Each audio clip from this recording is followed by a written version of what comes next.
అందరికీ నమస్తే అండి. కేంద్ర హోంశాఖ సహాయ మంత్రి బండి సంజయ్ గారి కుమారుడు బండి భగీరథ్‌కి సంబంధించిన కేసు ఇప్పుడు దేశవ్యాప్తంగా సంచలనంగా మారింది. ఆ బండి భగీరథ్ 2025 డిసెంబర్ 31వ తేదీన ఒక బాలికను, ఒక 17 ఏళ్ల బాలికను, 16 ఏళ్ల, 17 ఏళ్ల బాలికను బలవంతంగా మద్యం తాగించి అత్యాచారం చేయబోయాడు అని ఆమె తల్లిదండ్రులు పోలీస్ స్టేషన్లో కేసు పెడితే ఇటీవల ఎఫ్ఐఆర్ నమోదైంది. ఫోక్సో కేసు పెట్టారు. సో దాని మీద తెలంగాణ ప్రభుత్వం సిట్ దర్యాప్తుకి ఆదేశించింది. సో ప్రత్యేక దర్యాప్తు బృందం ప్రస్తుతానికి ఈ కేసుని దర్యాప్తు చేస్తోంది. నిన్న బండి భగీరథ్‌కి విచారణకు రమ్మని నోటీసులు ఇస్తే అతను విచారణకు వెళ్ళలేదు. నాకు ఇంకాస్త సమయం ఇవ్వండి, చాలా ప్రూఫ్స్ నా దగ్గర ఉన్నాయి, సో నేను ప్రూఫ్స్ అన్నీ సబ్మిట్ చేస్తాను, నా తప్పేమీ లేదు, ఆ అమ్మాయి నేను ఇష్టపూర్వకంగానే తిరిగాము, పైగా ఆ అమ్మాయి మేజరే, ఆ అమ్మాయికి సంబంధించిన చాలా వ్యవహారాలు ఉన్నాయి, సో నేను నా వైపు వాదన వినిపించుకొని ఆధారాలు సమర్పిస్తాను, నన్ను అరెస్ట్ చేయొద్దు అని అతను యాంటిసిపేటరీ బెయిల్ వేస్తే కోర్టు దాని మీద విచారణ వాయిదా వేసింది. అయితే ఈరోజు హైకోర్టులో విచారణ సందర్భంగా కొన్ని కీలకమైన అంశాలు తెర మీదకి వచ్చాయి. అసలు నాకు తెలిసినంత వరకు దేశంలో ఎవ్వరికీ కూడా 3 రకాల డేట్ ఆఫ్ బర్త్లు ఉండవు కదా. కానీ ఎందుకో ఫస్ట్ టైం ఈ అమ్మాయికి సంబంధించిన డేట్ ఆఫ్ బర్త్ ఇప్పుడు కోర్టు కూడా షాక్ గురైంది. అసలు ఎప్పుడు పుట్టింది ఆ అమ్మాయి అనేది ఒకసారి మీకు ఈరోజు కోర్టుకి వాళ్ళు అంటే సాధారణ ఇక్కడ బండి భగీరథ్ గారి తరపున, అంటే అక్యూజ్డ్ తరపున నిరంజన్ రెడ్డి గారు వాదనలు వినిపించారు. సో ప్రభుత్వం అంటే పోలీసుల తరపున పీపీ వాదనలు వినిపించారు. ఇలా వాదనల సందర్భంగా కొంచెం ఇంట్రెస్టింగ్ చర్చ జరిగింది. సో ఇక్కడ మనకి వాళ్ళు ఏం చూపించారంటే, ఫస్ట్ చూపించిన ఆధారం, అంటే అక్యూజ్డ్ చూపించిన ఆధారం ఏంటంటే ఇదిగోండి, 2021లో ఆ అమ్మాయి యాక్సిడెంట్ చేసింది. యాక్సిడెంట్కి సంబంధించిన ఛార్జ్ షీట్లో ఆ అమ్మాయి వయసు 15 సంవత్సరాలు అని చెప్పారు. పోలీసులు అప్పుడు ఛార్జ్ షీట్ వేస్తే ఆ ఛార్జ్ షీట్లో 15 సంవత్సరాలు అని రాశారు. ఇది 2021లో వేసిన ఛార్జ్ షీట్. 2021లో ఆ అమ్మాయికి 15 సంవత్సరాలు అంటే ఇప్పుడు ఎంత వయసు? 19, 20 సంవత్సరాలు రావాలి కదా. సో అది అక్యూజ్డ్ వాదిస్తున్న మొదటి అంశం. ఇదిగోండి ఆ ఛార్జ్ షీట్ ఇదే. This is a case of allowed the car girl to drive the car who has not driving license which occurred on 8/7/2021 at about అని చెప్పి ఇస్తూ ఇక్కడ ఇదిగోండి పేరును allowed his daughter అని చెప్పి ఫాదర్ నేమ్ ఇచ్చారు. Age 15 years, caste Reddy, 9th class చదువుతోంది అని ఇచ్చారు స్కూల్ పేరు. అంటే ఇక్కడ మనం అర్థం చేసుకోవాల్సింది 2021 ఆగస్టు నాటికి ఆ అమ్మాయి వయసు 15 సంవత్సరాలు అని పోలీసులు ఛార్జ్షీట్ వేశారంటే ఇప్పుడు ఆ అమ్మాయి 19 లేదా 20 ఏళ్ళు ఉండాలి. Point number 1. దీన్ని కోర్టు పరిగణలోకి తీసుకోవాలా? Question mark. ఇక్కడ ఇంకోటి ఉంది. ఆ అమ్మాయి తల్లిదండ్రులు ఏం చెప్తున్నారంటే, ఆ అమ్మాయి తల్లిదండ్రులు ఇది పోలీస్ స్టేషన్లో చూపించారు. ఇదిగో మా అమ్మాయి డేట్ ఆఫ్ బర్త్ ఇది, ఆ బాలిక, ఈ అమ్మాయిని ఆ భగీరథ్ అనేవాడు అలా చేశాడు అని చెప్పి ఇది చూపించారు. సో దీనిలో ఏముందంటే ఇది మీరు చూడొచ్చు. తెలంగాణ ప్రభుత్వం వైద్య ఆరోగ్య శాఖ జనన ధృవీకరణ పత్రం ఇచ్చారు కదా, పుట్టినప్పుడు ఇస్తారు కదా డేట్ ఆఫ్ బర్త్ సర్టిఫికేటు. ఇక్కడ చాలా క్లియర్గా పుట్టిన తేదీ 12/8/2010 అని ఉందండి. ఆ అమ్మాయి డేట్ ఆఫ్ బర్త్ సర్టిఫికేట్లో 12/8/2010 అని ఉంది. ఇది ఎక్కడ సాధ్యం? ఛార్జ్ షీట్లోనేమో 2021కే ఆ అమ్మాయి 15 ఏళ్ళు అన్నారు. ఛార్జ్ షీట్ ప్రకారం చూసుకుంటే ఆ అమ్మాయి వయసు ఇప్పుడు 19 ఏళ్ళు లేదా 20 ఏళ్ళు. కానీ ఇక్కడ డేట్ ఆఫ్ బర్త్ సర్టిఫికేట్ చూసుకుంటే ఆ అమ్మాయి వయసు 16.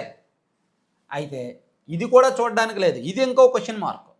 ఇదిగోండి పాస్పోర్ట్, ఆ అమ్మాయికి సంబంధించిన పాస్పోర్ట్. మనం ఎక్కడ ఆ అమ్మాయి పేరు చూపించట్లేదండో, ఓన్లీ డేట్ ఆఫ్ బర్త్ మాత్రమే మనకి ఇక్కడ సబ్జెక్ట్ అదే చూపిస్తున్నాం. 12/8/2008 ఉంది పాస్పోర్ట్. సో పాస్పోర్ట్లోనేమో డేట్ ఆఫ్ బర్త్ 12/8/2008 ఉంది. అంటే డేట్ ఆఫ్ బర్త్ సర్టిఫికేట్లో 12/8/2010 ఉంది, పాస్పోర్ట్లో 12/8/2008 ఉంది. ఏది నిజం? 2 సంవత్సరాలు తేడా ఉంది. అయితే రెండిట్లో డేట్ సేమ్, 12 తేదీ అనేది సేమ్, 8వ నెల అనేది సేమ్, కానీ ఇది 2008, అదేమో 2010. సో ఇది ఇలా కన్ఫ్యూజన్లో ఉంటే ఇక మరో కన్ఫ్యూజన్ ఏంటంటే ఇదిగోండి. సాధారణంగా మనకి స్కూల్స్లో డేట్ ఆఫ్ బర్త్ సర్టిఫికేట్లు ఇస్తారు చూడండి. టీసీ ఇచ్చినప్పుడు టీసీలో డేట్ ఆఫ్ బర్త్ సర్టిఫికేట్లు ఇస్తారు కదా. సో అక్కడ సీసీలో ఆ అమ్మాయి డేట్ ఆఫ్ బర్త్ రాశారు. Her date of birth is 12/8/2009 అని రాశారండి. ఇదిగోండి 2009 2 ఆగస్టు 2009 2009.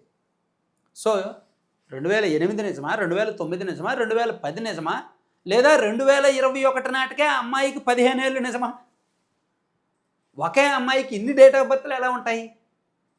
నిజానికి ఒకవేళ 2008 నిజం అనుకున్నా సరే ఆ అమ్మాయి స్టిల్ ఇప్పటి 17.5 ఏళ్ళు ఉంటాయి. ఇంకా ఆగస్టు రాలేదుగా, 2026 ఆగస్టు రాలేదు కదా. 2026 ఆగస్టు దాటిపోతే ఆ అమ్మాయికి 18 వచ్చినట్టు, అప్పుడు మేజర్ తీరుద్ది.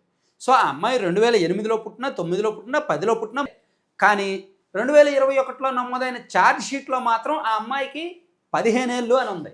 అంటే ఇప్పుడు ఆ అమ్మాయికి 19 ఏళ్ళలో 20 ఏళ్ళలో అనేది ఛార్జ్ షీట్ ప్రకారం. అంటే ఒక్క అమ్మాయికి ఇన్ని వయసులా ఇన్ని డేట్ ఆఫ్ బర్త్లు ఎలా సాధ్యం? అదే ఇక్కడ క్వశ్చన్. సో దాన్నే ఇప్పుడు భగీరథ్ తరపు న్యాయవాది ప్రశ్నిస్తున్నారు. సో వీళ్ళ వెర్షన్ ఏంటంటే, ఆ అమ్మాయి ఇన్ని డేట్ ఆఫ్ బర్త్లు ఉంది అంటే ఆ అమ్మాయి వెనక కొన్ని శక్తులు పనిచేస్తున్నాయి. సో రకరకాల వ్యవహారాలు ఉన్నాయి. ఆ అమ్మాయి ఇష్టపూర్వకంగా నాతో తిరిగింది. సో దానికి సంబంధించిన ఆడియో కాల్స్ ఉన్నాయి, వీడియో కాల్స్ ఉన్నాయి, ప్రూఫ్స్ ఉన్నాయి. అన్నీ కూడా ఒక సీల్డ్ కవర్లో న్యాయమూర్తి గారికి సమర్పించారు. సో దీని మీద పూర్తి స్థాయి ఎంక్వైరీ చేయాలని న్యాయమూర్తి ఇమీడియట్గా ఈ డేట్ ఆఫ్ బర్త్ సర్టిఫికేట్ల మీద ఎంక్వైరీ చేయాలని ఆదేశించారనమాట. సో ఇక్కడ మనమిచ్చే కంక్లూజన్ ఏంటంటే, ఒకటి మాత్రం నిజం, ఇన్ని డేట్ ఆఫ్ బర్త్లు అసాధారణం ఎవరికి కూడా. ఏమండి, మనకి date of birth school certificate ఆధారంగానే కదా, మనకి ఆధార్ కార్డు ఇచ్చినా, పాస్పోర్ట్ ఇచ్చినా, ఏమి ఇచ్చినా సరే అదే కదా. స్కూల్ సర్టిఫికేట్కి ఏది ఆధారం? సాధారణంగా అర్బన్ ఏరియాస్లో అయితే ఈ డేట్ ఆఫ్ బర్త్ సర్టిఫికేట్లు తీసుకుంటారు. పిల్లలు పుట్టిన వెంటనే బర్త్ సర్టిఫికేట్లు ఇస్తుంటారు.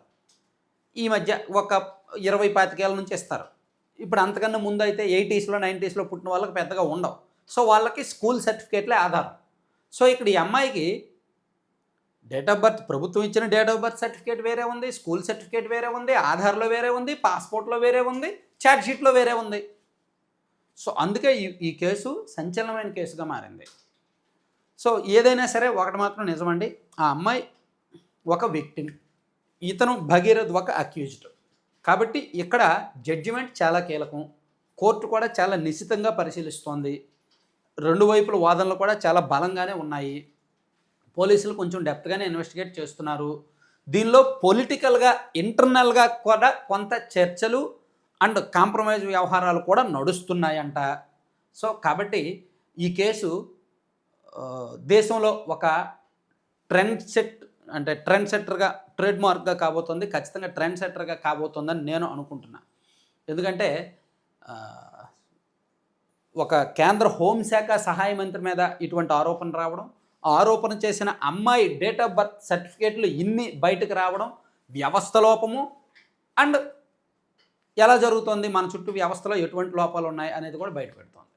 సో దీనికి సంబంధించిన అప్డేట్స్ ఎప్పుడున్నా సరే యాజ్ యూజువల్ ఫ్యాక్ట్స్ ఏంటి అనేది మన ఛానల్లో ప్రజెంట్ చేద్దాం.